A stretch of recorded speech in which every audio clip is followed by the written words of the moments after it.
Tributes continue to pour in for the late Latozi Madosini Mphahleni.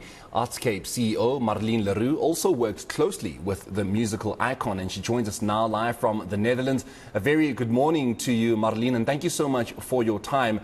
So we were having a chat with Professor Dizuplaki a little earlier on, who was talking about how, it was important for him to get this very unique art, the very unique music, and this very unique musician out into the world, because there is so much that is, getting essentially, I wouldn't want to say polluted, but essentially influenced in terms of music around the world, and that he had to take this, as pure as it is, out into the world. He took it to Artscape. The importance of Artscape in Madosini's career and in ensuring that the purity of her work stays as is. Good morning everybody, and good morning South Africa. This is definitely an iconic figure of our historic musical landscape. I'm sitting with mixed emotions, and Dr. Dizuplaki was so instrumental in taking Dr. Madosini to the world. But it is so important that I need to say it is important that we as South Africans and Africans need to take the legacy of our traditional, iconic legend, Dr. Madosini, to our young people, to our schools, into our curriculum. I was very privileged from a young age, because I'm a music teacher, and I was first introduced to Dr. Madosini by the late Duke Nkani.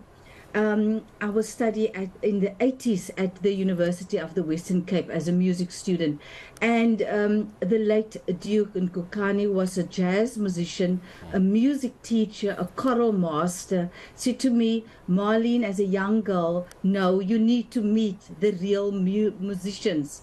And then later on, through Dr. Dizuplaki, Professor Dizuplaki, I want to correct myself, he was instrumental that I introduced then the teachers in the Western Cape to Dr. Madosini, especially the traditional instruments, and try to influence the education department, the importance of the traditional instruments and the importance that it plays in our lives as Africans, that it is a classical instrumentalist. And I was very privileged to stage various productions with Dr. Dizuplaki, but the last concert was it was, as we call it in Afrikaans, nunus. It was emotional. It was like I said to the team, this is the last concert actually of Dr. Madosini. We produced her music, the concert, through the staging of a young woman, Thandeka Mfunyeko, and it was a concert on the 29th and the 30th and the 1st of October, staged at Artscape Theatre.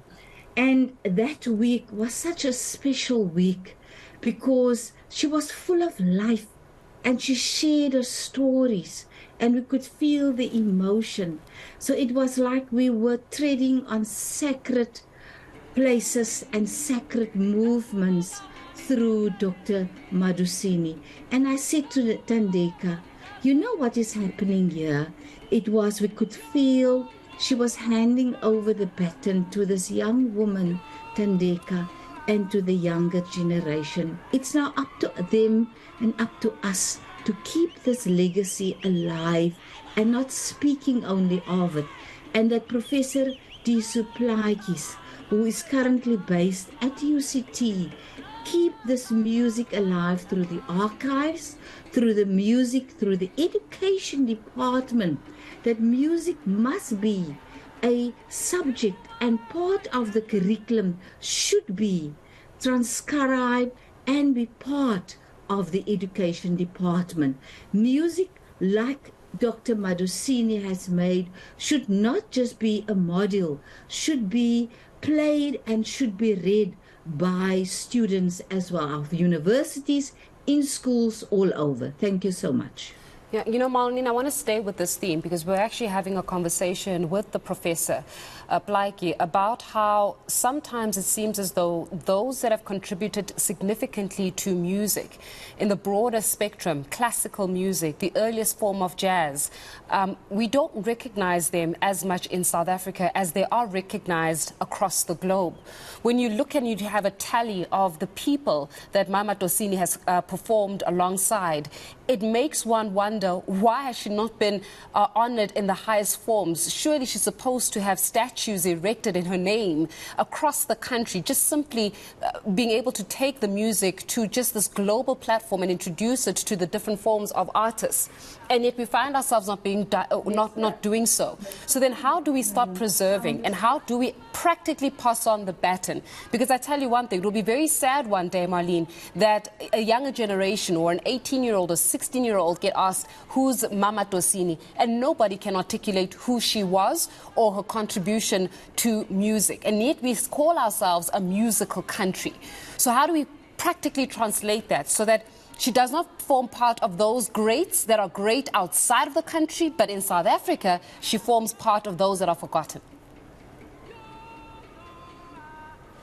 Right. It seems as though we have lost Marlene Le Roux, of course, the Artscape CEO, but we will try and get her back and just put that question to her again, because it is an important question, of course, about why is it and how is it that we can ensure that South Africa respects the musical contribution of the likes of Dr. Madosini. But we will try to get Marlene Le Roux back. But for now, of course, we're just going to head over to the sports and just bring an update from there.